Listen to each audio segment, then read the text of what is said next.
Então, dê seu like, curta aqui o vídeo, porque isso ajuda muito, tá bom? Então vai curtindo aí, tô esperando o seu like aqui. Vamos então continuar falando, vamos continuar a mensagem da semana passada. Quem não assistiu, eu aconselho que você assista depois, tá bom? Tá aqui em nosso canal a mensagem do culto e do segundo dia do projeto Mantendo a Chama do Espírito Acesa. Então você que não assistiu, você que não ouviu a mensagem do culto passado, você pode assistir novamente aqui em nosso canal no YouTube, TV Perfeito Louvor. Para relembrarmos, vamos ler aí Apocalipse 3. Apocalipse, capítulo 3. Apocalipse, capítulo 3, versículo 14. Ao anjo da igreja em Laodiceia, escreva, estas são as palavras do Amém, a testemunha fiel e verdadeira, o soberano da criação de Deus. Conheço as suas obras, sei que você não é frio nem quente.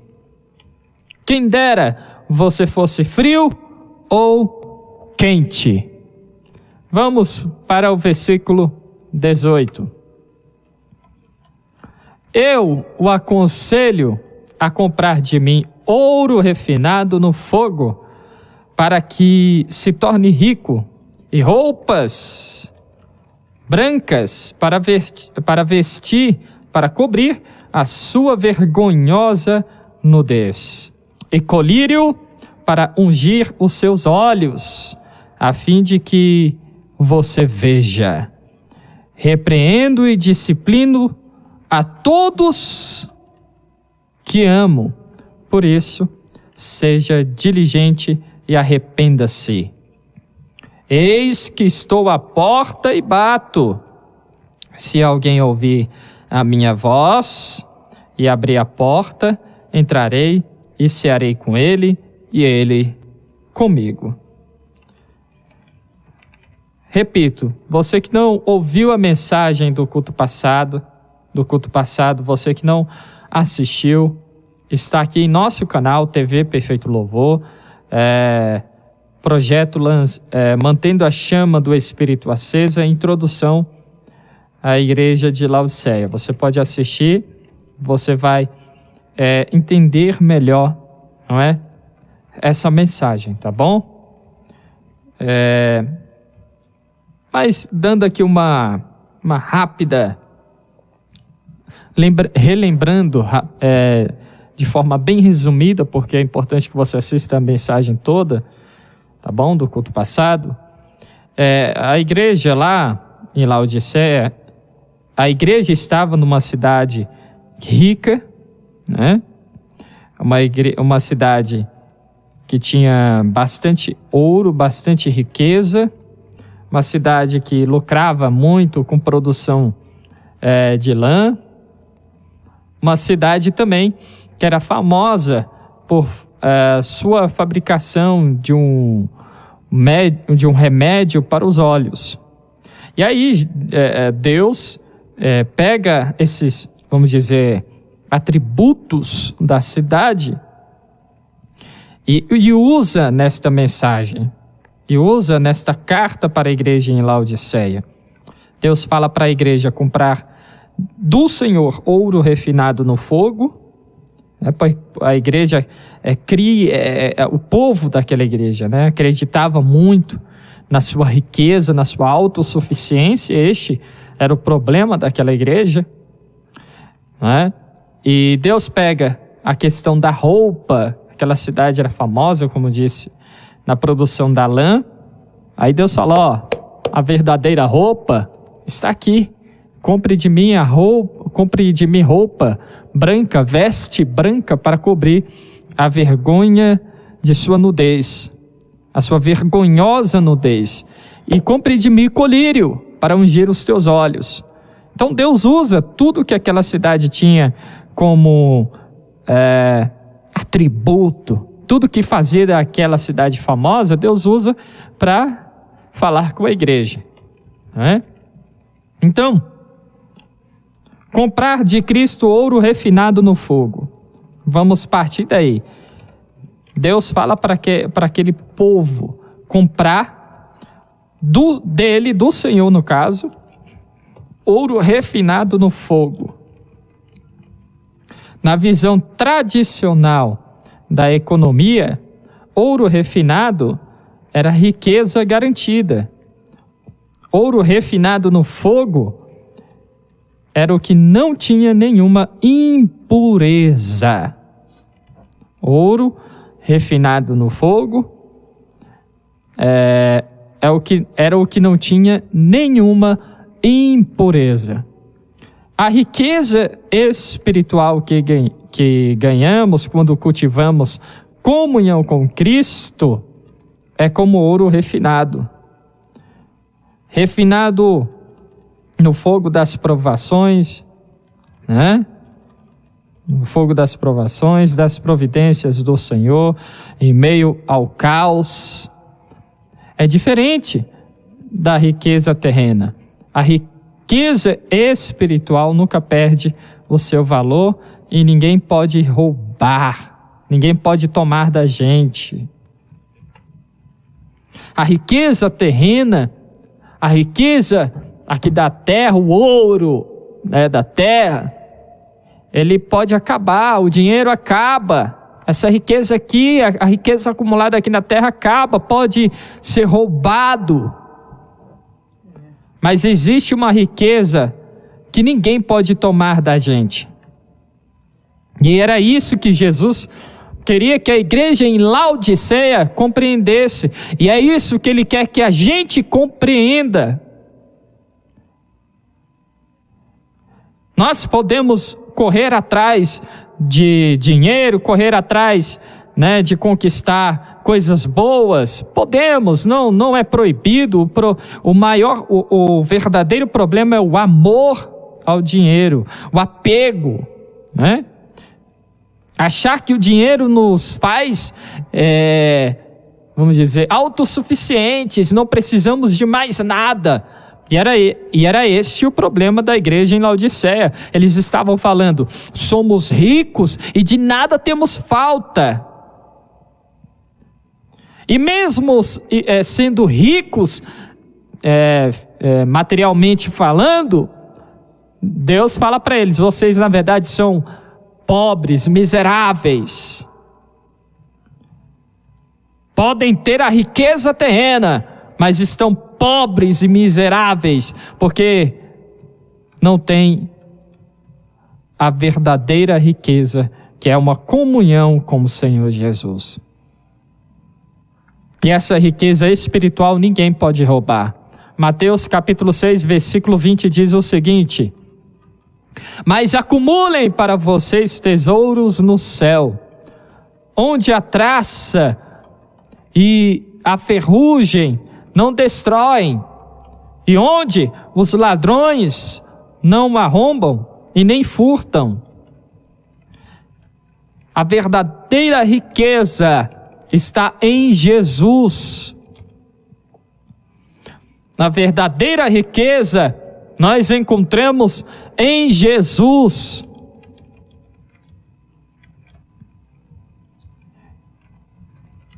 Para a igreja de Laodiceia, a sua riqueza terrena estava a colocando em uma ótima posição diante de... estava a colocando numa ótima posição diante de Deus. Eles estavam enganados, achando que por serem ricos estavam em uma boa posição diante de Deus. No entanto, para Jesus, para o nosso Senhor Todo-Poderoso, só estamos em uma ótima posição quando pegamos a nossa cruz e o seguimos. Mateus capítulo 10, versículo 38. Quem não toma a sua cruz e não me segue, não é digno de mim. Tomar a cruz e seguir a Jesus é renunciar à própria carne, renunciar às próprias vontades, renunciar àquilo que você está apegado.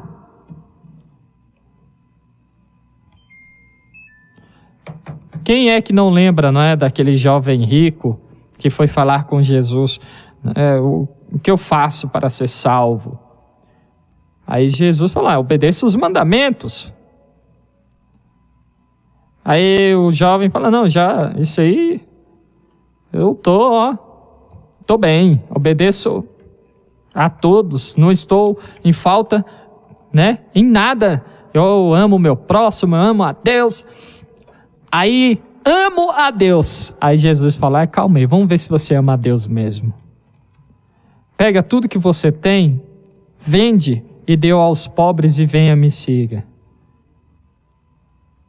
E aí, aquele jovem foi posto à prova para ver se realmente amava a Deus. E aqui eu pergunto, será que realmente amamos a Deus? A ponto de abrir mão daquilo que gostamos por amor ao Senhor? E pode não ser o dinheiro. Aí você diz, pastor, mas eu não tenho dinheiro nenhum, tô bem, eu não amo o dinheiro. Mas será que não existe algo em você que está acima de Deus, que nem seria pecado? Ter dinheiro não é pecado, por exemplo. Muitas coisas em nossa vida não é pecado, muitas coisas que a gente faz não é pecado, mas se torna pecado por colocarmos acima de Deus. Por nós rebaixarmos a Deus em nossa vida. Não que Ele possa ser rebaixado, mas nós o colocamos em segundo lugar em nossa vida, em terceiro, em quarto, em quinto. Tem gente que coloca o marido antes de Deus. Tem gente que coloca a esposa antes de Deus. Tem gente que coloca o filho antes de Deus. Tem gente que coloca a mãe antes de Deus. Agora é momento de você, todas essas mensagens que a gente tem recebido de Deus, é para nós olharmos para dentro do nosso coração com sinceridade e reconhecermos o que nós estamos colocando acima de Deus. O que nós estamos colocando acima de Deus? O que é que tem na sua vida? O que é que você faz, que você prioriza, né? Deixando Deus de lado.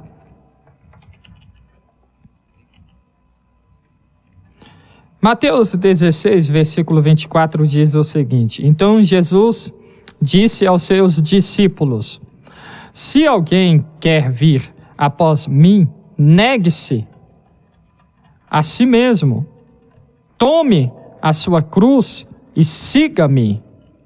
Será que você é capaz de negar a si mesmo e seguir a Cristo, abrindo mão do que tem tirado, não é, Deus do primeiro lugar em sua vida? Lucas capítulo 9, versículo 23, Jesus dizia a todos: se alguém quer vir após mim, negue-se a si mesmo, olha só que interessante este versículo. Tome diariamente a sua cruz e siga-me. Diariamente.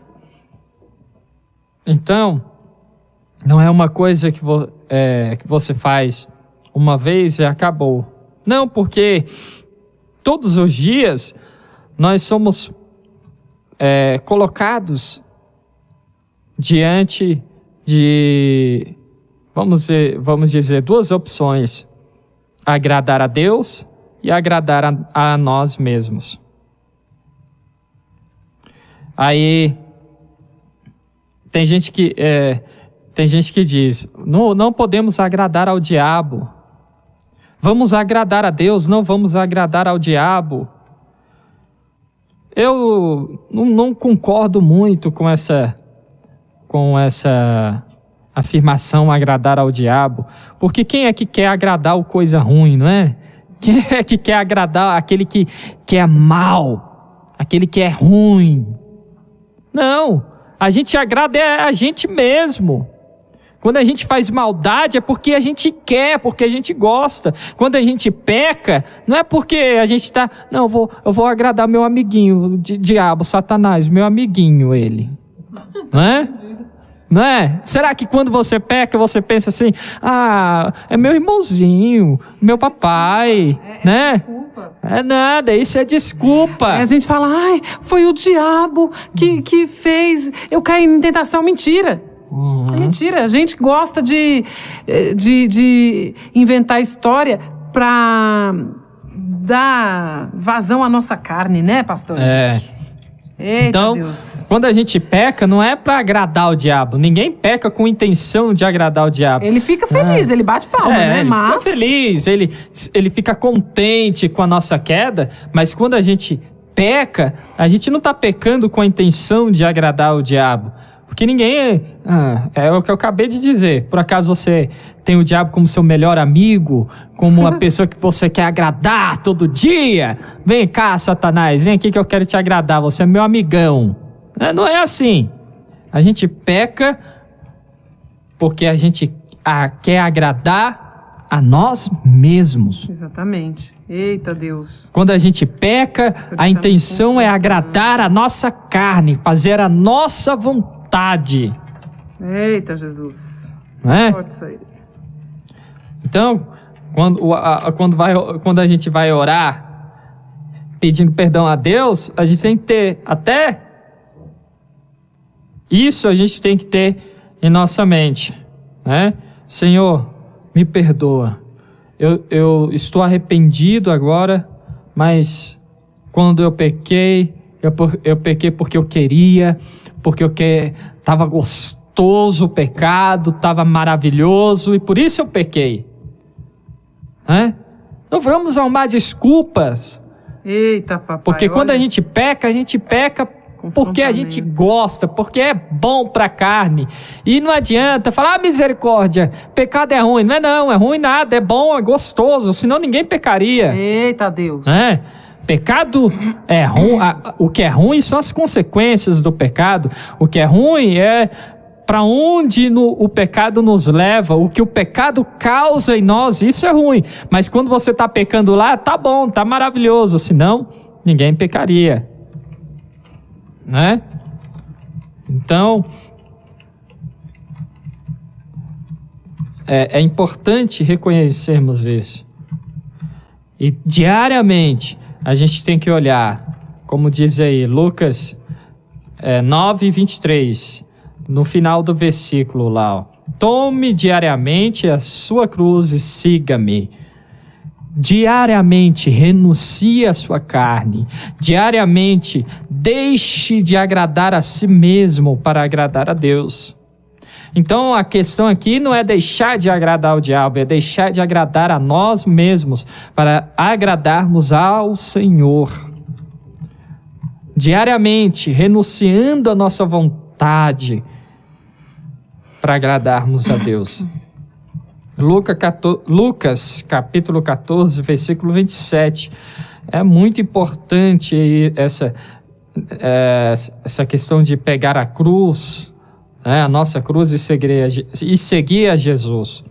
E aquele que não carrega a sua cruz e não me segue, não pode ser meu discípulo. Se você não deixe de agradar a si mesmo, se você não renuncia à sua carne, à sua vontade, É impossível agradar ao Senhor, é impossível ser chamado de discípulo de Jesus. Vamos carregar a nossa cruz diariamente. Vamos abrir mão da nossa carne diariamente.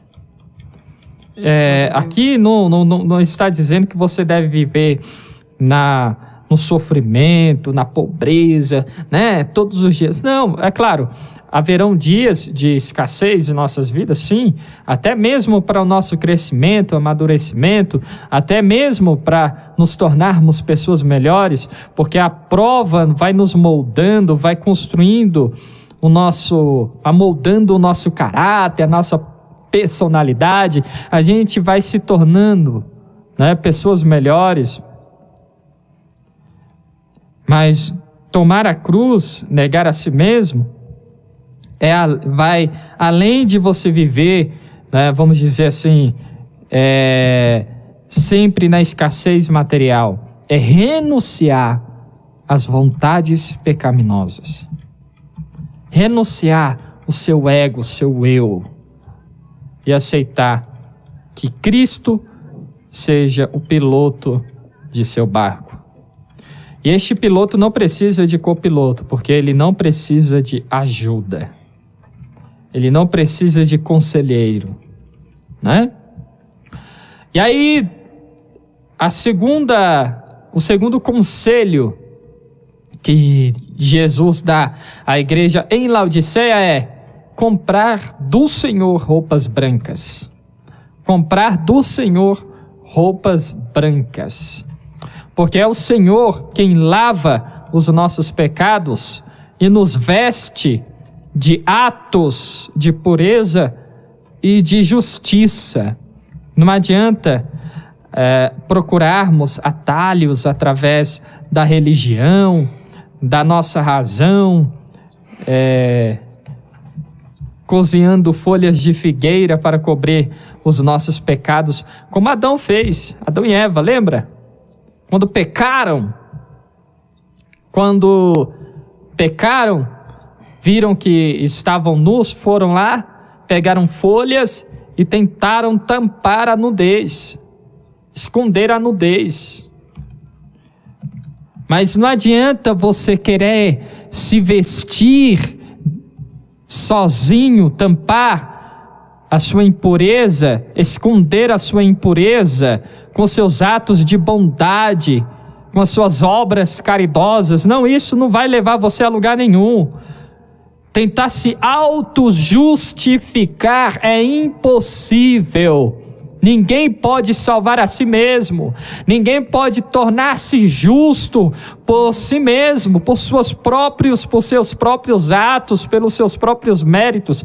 Esse negócio de um ser humano evoluído não existe, porque somente Jesus pode nos tornar justos. Somente Aleluia. Jesus. Somente Jesus. Ficar pegando folhinha, tentando costurar, tentando construir roupa branca para você, tentando tampar a sua vergonha, não adianta. Eita Deus. Não adianta tentar se auto-justificar, né? Somente Eita, Pai. Jesus Cristo pode fazer isso. Deus de poder e Somente glória. Jesus Cristo pode nos justificar. Somente nele podemos encontrar, não é, salvação. Eita, papai, é forte demais. Foi Deus.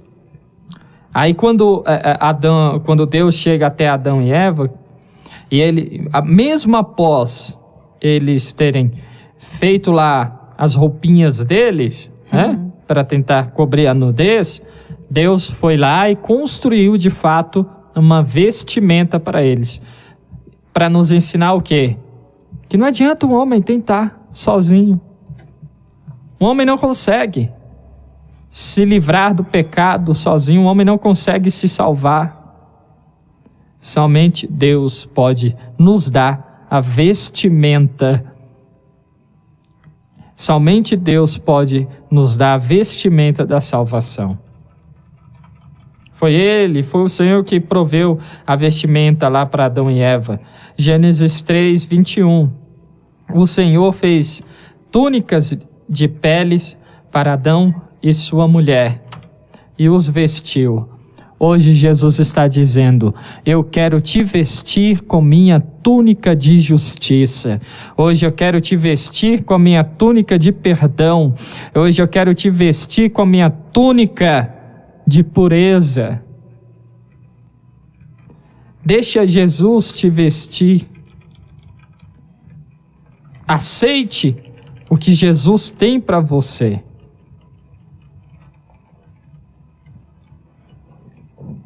Isso daqui é bíblico, o que nós estamos passando para você agora é o próprio Senhor quem fala. Somente Ele pode nos vestir e nos justificar. Porque é Ele quem nos provê vestes brancas através do sacrifício de Jesus na cruz. O homem não pode, a salvação não vem do que eu faço, ela vem de Deus, é dom do Senhor. Efésios 2, versículo 8. Olha, o diabo quer nos iludir, nos enganar, porque está aqui na Bíblia, Efésios 2, 8. Pois vocês são salvos pela graça, por meio da fé, e isto não vem de vocês, é dom de Deus. Aí ele diz mais à frente, não vem das nossas obras para que ninguém se vanglorie, para que ninguém se ache mais do que realmente é. É dom de Deus.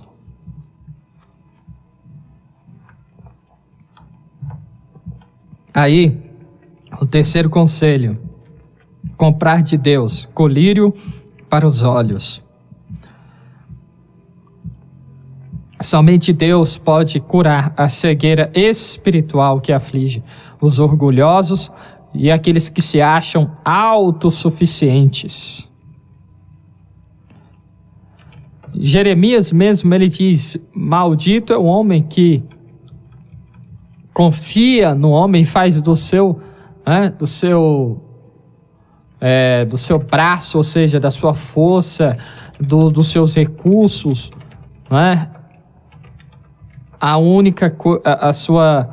o seu meio de viver, de achar que está tudo bem, olha lá, vamos ver aqui, Gênesis 17, versículo 5. Assim diz o Senhor: maldito é quem confia nas pessoas, que se apoia na força humana e afasta o seu coração do Senhor.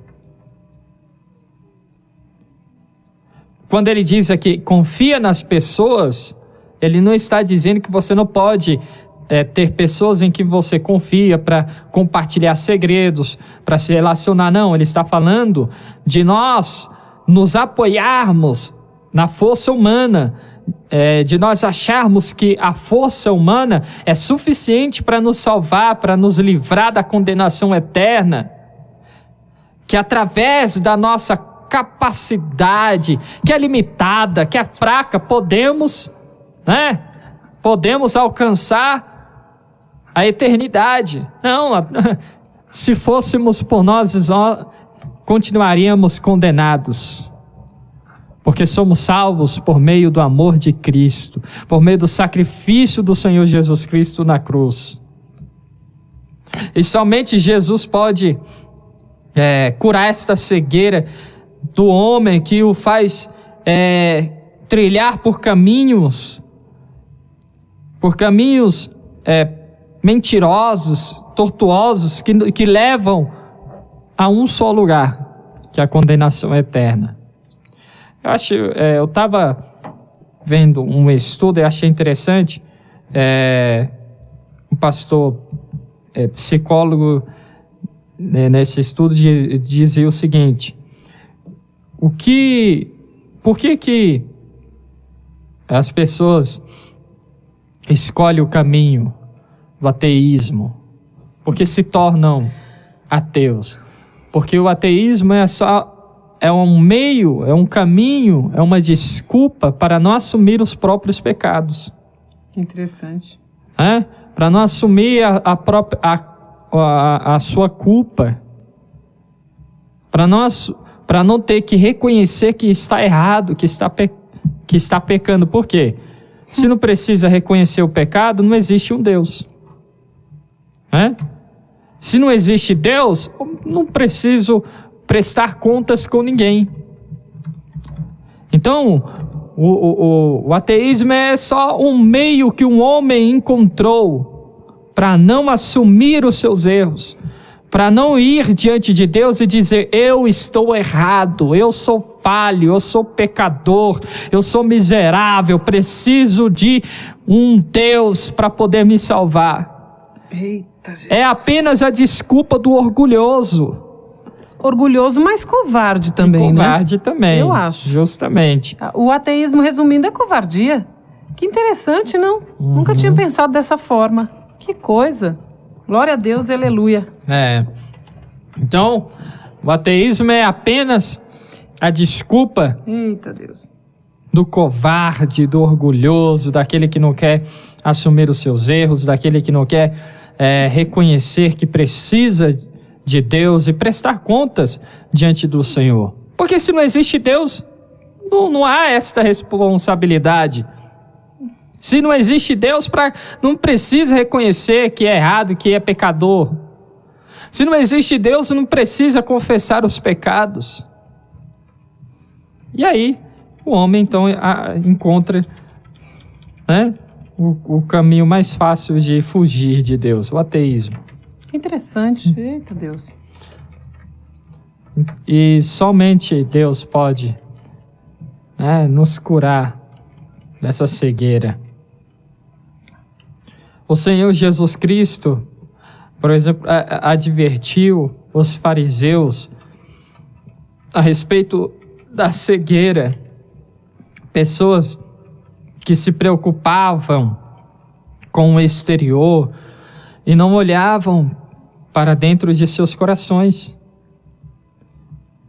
Não tinham coragem de assumir os seus erros, seus pecados. Mateus capítulo 23, versículo 25 e 26 diz o seguinte: ai de vocês, mestres da lei e fariseus, hipócritas, vocês limpam o exterior do copo e do prato, mas por dentro eles estão cheios de ganância e cobiça. Fariseu cego, limpe primeiro o interior do copo e do prato, para que o exterior também fique limpo. Quando a gente não assume os nossos erros, quando a gente não assume os nossos pecados, quando a gente não vai diante de Deus dizendo: Senhor, preciso de Ti, preciso de perdão, preciso de ser purificado, lavado, é como se a gente pegasse um prato cheio de sujeira, colocasse comida lá e comesse. É como se a gente pegasse um copo cheio de sujeira, com um monte de açúcar grudado no fundo do copo e colocássemos lá algum líquido e bebêssemos. Então, olha, o ser humano, ele encontra, ele procura, de todo jeito, fugir dessa responsabilidade de assumir os seus erros, de assumir que precisa de Deus. Está cego espiritualmente. Esse é o problema de qualquer um que passa a confiar em sua própria força, em sua inteligência, e esquece do sacrifício de Jesus e a nossa dependência dele para sermos salvos. Nós somos totalmente dependentes de Cristo. Se não fosse Jesus, estaríamos perdidos. E Ele nos dá esta oportunidade hoje de termos os nossos olhos espirituais abertos. Quando eu estava ministrando na escola dominical, né, lá para os irmãos, para os adultos em nossa igreja, na primeira lição da revista do quarto trimestre, né, de 2020, da editora Betel, que está muito boa essa revista, né? Um tema muito bom. Uma irmã, no finalzinho da aula, perguntou por que muitas pessoas estão dentro da igreja vazias. Estão vivendo dentro da igreja, mas estão vazias. Aí ela falou, mas se quando nós aceitamos a Jesus, se entregamos a nossa vida a Jesus, Ele, né, nos preenche, o vazio é preenchido e nós vivemos felizes. E aí a minha resposta para aquela irmã, né, compartilho com os irmãos agora também, é que aquele que está dentro da igreja e sente dentro de si um vazio, uma tristeza profunda, e este vazio nunca é preenchido porque esta pessoa ainda não teve coragem de ir diante de Deus e assumir os seus erros. Porque Jesus não deixa vazio no ser humano. É justamente para isso que Jesus veio, para preencher o vazio do ser humano que o faz pecar, que o faz, né, cometer atrocidades. Jesus não veio para fazer a obra pela metade. Não. Aceitei a Jesus, agora pode ficar aí tranquilo, viva a sua vida com seu vazio, com a sua tristeza. Não, Jesus disse que Ele veio para dar vida e vida com abundância, e começa com todo o vazio do ser humano sendo preenchido pela glória de Deus. Glória a Deus, glória a Deus. Aleluia. Então aquele que vai diante de Deus, entrega a sua vida a Ele, não vive com vazio dentro de si. Ele é totalmente preenchido pelo Espírito Santo. O Espírito Santo foi deixado para ser o nosso ajudador, conselheiro. Prova disso é que nós gostamos de dizer, né, tem a música muito bonita que o Espírito Santo, né, clama por nós ao Senhor. Que quando nós não conseguimos orar, quando nós não conseguimos expressar palavras em oração, só conseguimos chorar, o Espírito Santo está lá, intercedendo ao Pai por nós. Se o Espírito Santo tem todo este papel, toda esta função em nossa vida, de nos preencher, de nos abraçar, de interceder por nós, como é que nós vivemos com vazio?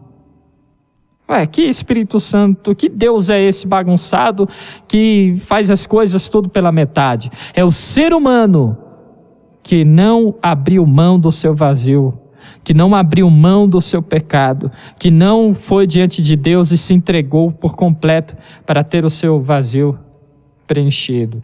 Nós nos achamos mais santos do que realmente somos. Achamos que estamos curados e na verdade não estamos. Pegamos um tapete e jogamos por cima da sujeira e achamos que está tudo bem se deixarmos a sujeira lá debaixo do tapete. Não.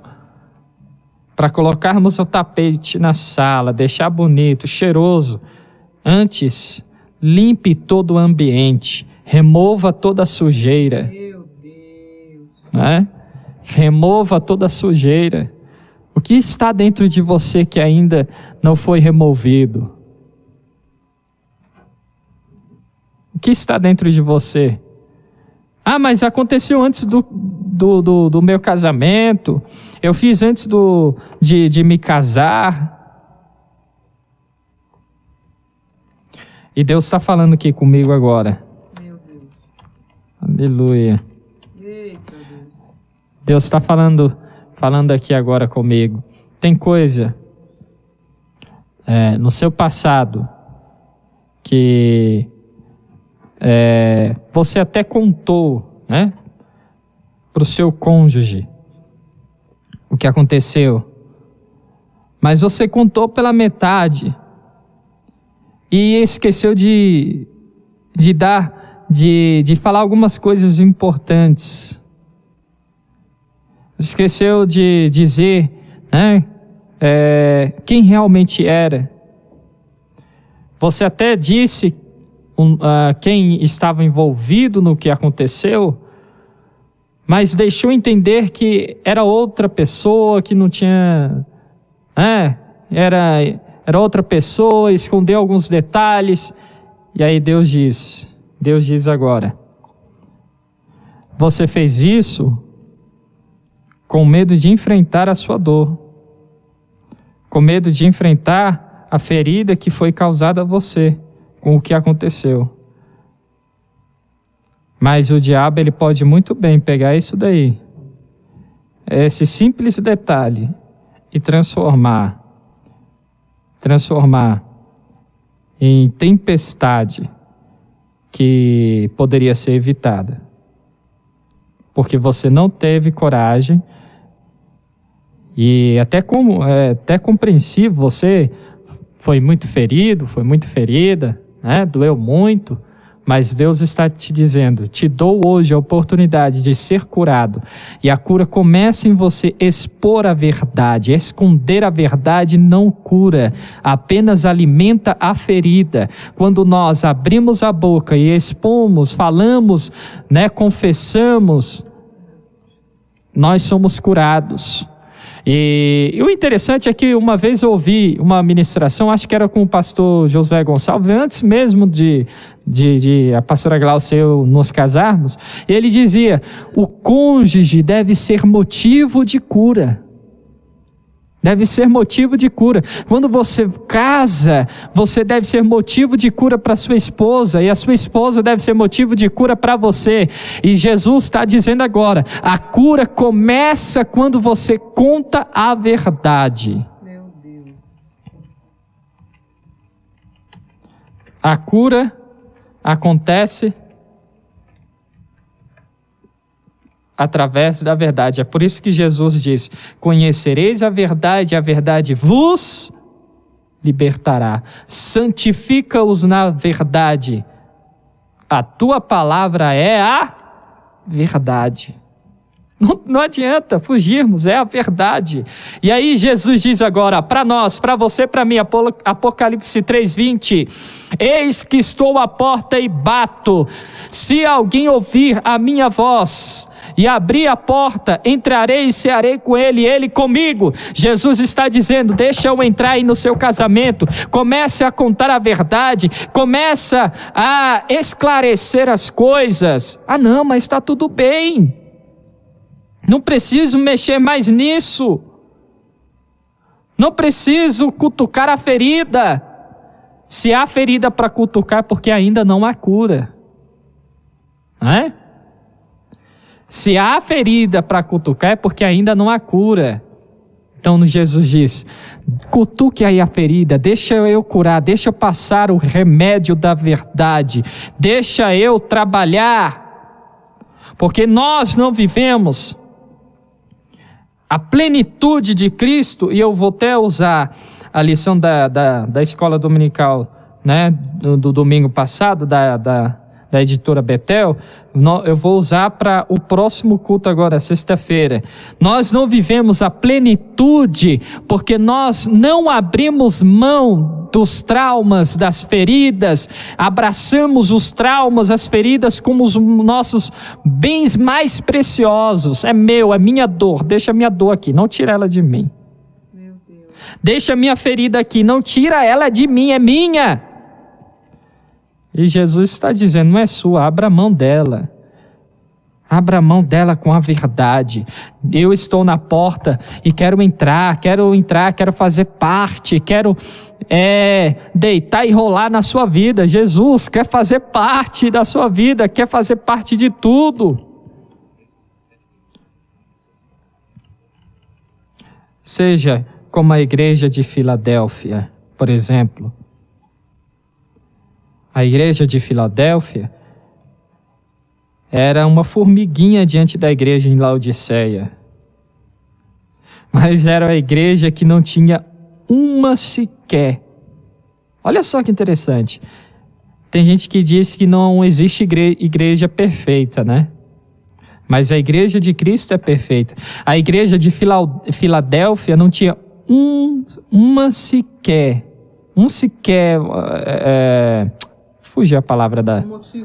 motivo sequer de reclamação da parte de Deus. Não tinha um motivo, uma reclamação. Não tinha nada que Deus dissesse, isso daqui está ruim. Não, a igreja de Filadélfia só ganhou elogios e ganhou, né, uma orientação. Podemos chamar de advertência amorosa. Não por estarem fazendo algo errado, mas advertência para continuarem fazendo o que estavam fazendo. Jesus diz, guarde a tua coroa para que ninguém roube, para que ninguém tome de você. Jesus se a gente for achar alguma coisa assim, não, isso aqui não foi elogio, mas foi uma advertência, foi um conselho amoroso que a igreja de Filadélfia ganhou. Guarde o que tens para que ninguém tome a tua coroa.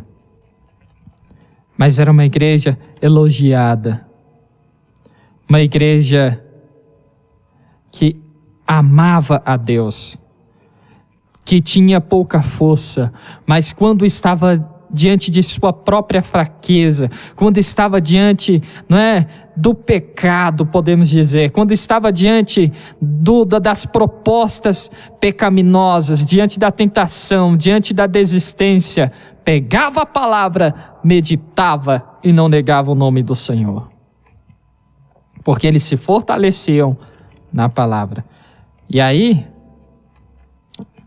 a gente vê lá em Apocalipse 3:7, que Deus pôs uma porta aberta diante da igreja de Filadélfia. Deus pôs uma porta aberta diante da igreja. No entanto, a igreja de Laodiceia pôs uma porta fechada diante de Deus, através de seus pecados. Através daquilo que eles achavam que era certo e na verdade era errado. Olha só a diferença. Deus pôs uma porta aberta para a igreja de Filadélfia. Abriu uma porta e disse, ninguém pode fechar essa porta, porque eu que estou abrindo. E a igreja em Laodiceia fechou a porta para Jesus. Tanto é que ele diz, estou à porta e bato. Ele bate, mas não força ninguém a abrir. Ele tá batendo, mas não força você a abrir mão dos seus traumas. Não força você a abrir mão das suas feridas. Não força você a abrir mão de seus pecados. Ele está batendo, esperando você tomar a decisão de abrir a porta para ele entrar e cear. Isso significa que Deus quer ter uma relação de amizade, comunhão com cada um de nós. Mas ele só entra na casa, só habita na vida daqueles que obedecem a sua palavra. João 14:23 diz, respondeu Jesus, se alguém me ama, guardará a minha palavra. Meu Pai o amará, e nós viremos a ele e faremos nele morada. Você ama a palavra de Deus? Abre mão de seu próprio eu? Então ele vem sobre você e faz em você morada. Amém? Amém. Aleluia. Glória a Deus. Queridos, quem não se consertar agora não se conserta mais. E eu falo assim, consertar no sentido de realmente manter. Aquele que já tem a chama do Espírito um pouco acesa, mantenha e acenda ainda mais. E aquele que estava enfraquecendo, estava apagando o Espírito, que reacenda essa chama. Porque o Senhor nos confronta na sua palavra, mas é por amor, é por nos amar. O Senhor não é como um de nós, que muitas vezes quer falar a verdade para alguém sem sabedoria e vai lá e põe o dedo na cara mesmo e envergonha. O Senhor Jesus está nos dando chance, porque Ele está à porta, Ele está chegando para nos buscar. E que bom que nós temos essas oportunidades de sermos confrontados e passarmos a fazer as coisas certas. Olha, tem uma irmã aqui que até comentou, né? Que essa mensagem foi uma resposta do que ela estava precisando e foi uma confirmação do que ela realmente deve fazer. Vamos orar nesse momento. Vamos orar porque muitas vezes para mantermos a chama acesa, nós temos que voltar ao passado. Essa coisa interessante que o pastor Henrique falou, que a gente às vezes guarda a nossa dor. Ela é só minha. Não é nem com a intenção, né, de dizer assim, ela é só minha, mas às vezes você acha que guardar, deixar lá no fundo, é uma maneira de não sentir mais. E isso é uma coisa que o diabo aproveita para te dar uma rasteira no futuro, né? Às vezes você fala, não, tá lá. Se eu mexer, dói. Deixa bem escondidinho, deixa bem guardadinho no passado. É uma bagagem que é só minha. Não vai influenciar em nada. Que diferença vai fazer eu tocar nesse assunto com o meu marido? Já passou. Não foi com ele, não foi a ele que eu fiz mal ou qualquer coisa que aconteceu. Que diferença vai fazer eu tocar nesse assunto com a minha esposa? É passado. Não tem mais nada a ver. Se eu tocar nesse assunto, de repente ele não vai entender, de repente ela não vai entender. E além disso acontecer, vai me doer mais. Eu vou estar cutucando a ferida. Só que quando nós estamos em Jesus, não deve haver mais feridas abertas. Jesus nos cura. E se tem algo que você precisa esclarecer dentro da sua casa, nós vamos orar agora para que você tenha coragem. Nós vamos orar agora para que Deus te dê a palavra certa, para que você lide sempre com a verdade.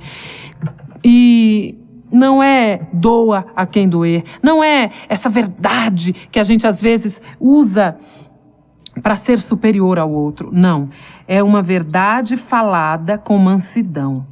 É uma verdade falada em amor. E tudo isso nós conseguimos com Jesus. Vamos orar em nome de Jesus.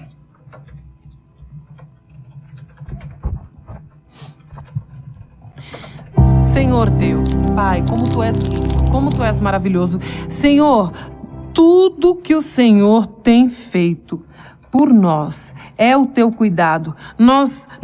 Nós costumamos nos sentir mais cuidados quando o Senhor abre uma porta, quando o Senhor dá algo que nós estamos querendo. Mas isso, Pai, isso é um cuidado ainda maior. O Senhor está nos mostrando com essa palavra de esclarecer as coisas, de colocar as cartas na mesa, tirar debaixo do tapete algo que estava escondido, algo que era passado. E às vezes pode ter gente dizendo assim, mas os pastores não disseram em mensagens que tem gente que vive de passado e não pode mais tocar nesse assunto. Tem que se desprender do passado e esquecer. Mas, Senhor, se qualquer coisa do nosso passado ainda venha servir para ser uma brecha do adversário, sim, nós temos que tocar, nós temos que esclarecer, falar com o cônjuge, falar com quem quer que seja, pedir perdão a alguém, para dizer, Senhor, para mostrar para o adversário que ele não tem poder, que ele está derrotado, ele não tem como armar contra a nossa vida, contra o nosso casamento, contra a nossa família. Meu Deus, louvado, engrandecido seja o Teu santo nome. Pai querido, o Senhor está fazendo com esse projeto, mantendo a chama do Teu Espírito acesa. O Senhor está fazendo com que toda a brecha do diabo caia por terra. Todos os motivos para o Espírito estar morto, apagado, caiam por terra. O Senhor está nos reavivando nesse momento. Aleluia. Meu Deus, eu te peço nesse finzinho de culto, dê coragem, depois de uma mensagem como essa, dê coragem a cada um que necessita fazer alguma coisa. E o Senhor está nos mostrando que são coisas que o Senhor não vai fazer. só dependem de nós. Meu Deus, então dê coragem. Senhor, se é algum esclarecimento da vida de um casal, qualquer coisa, dê coragem a um e dê entendimento ao outro. Dê coragem a quem vai falar e dê entendimento a quem vai ouvir. Em nome de Jesus. Pai, a Tua palavra não volta vazia. Nós temos sido tão alimentados, tão transformados nesses últimos tempos, nessas últimas semanas até. Meu Deus, e tudo que vem de Ti, vem para trazer paz, vem para trazer esclarecimento, cumplicidade. Senhor, reafirma a cumplicidade entre os casais, reafirma a fidelidade entre os casais, lealdade. Quando se fala de fidelidade, Pai, não é só essa questão do adultério. Nós somos fiéis um ao outro. Quando nos casamos, temos que entender, não é proibido ter outras amizades. Não é proibido a mulher ter de repente uma melhor amiga, o esposo ter de repente um amigo com quem ele gosta de falar, até conselheiros. Mas nós temos que entender, Senhor, que em primeiro lugar, o casal tem que ser o melhor amigo um do outro. Meu Deus, que haja esse tipo de relacionamento, esse tipo de cumplicidade nos casamentos, na relação de pais e filhos, que haja respeito, que haja verdadeiro amor, porque dessa forma também nós conseguimos manter a chama do Teu Espírito acesa. Senhor, se tem alguém que ficou com aperto no coração por causa dessa mensagem, dizendo assim: Senhor, meu Deus, o Senhor está me mostrando o que eu tenho que fazer, mas eu não tenho coragem. Senhor, eu quero repreender isso em nome de Jesus, porque o diabo pode aproveitar para falar: não faz mesmo não, nada a ver, foi bobeira aquilo que aquele Henrique falou, foi bobeira. Eu repreendo no Teu nome santo e poderoso, Senhor, toda voz do adversário. Em nome de Jesus, Pai, fica conosco, Senhor. Meu Deus, continua falando, continua bradando na nossa vida, nos dando total controle, porque verdade fecha brechas, coragem fecha brechas. Aleluia, glória a Deus. E é disso que nós precisamos. Louvado e engrandecido seja o Teu santo nome. Assim nós oramos e agradecemos. Em nome de Jesus. Amém.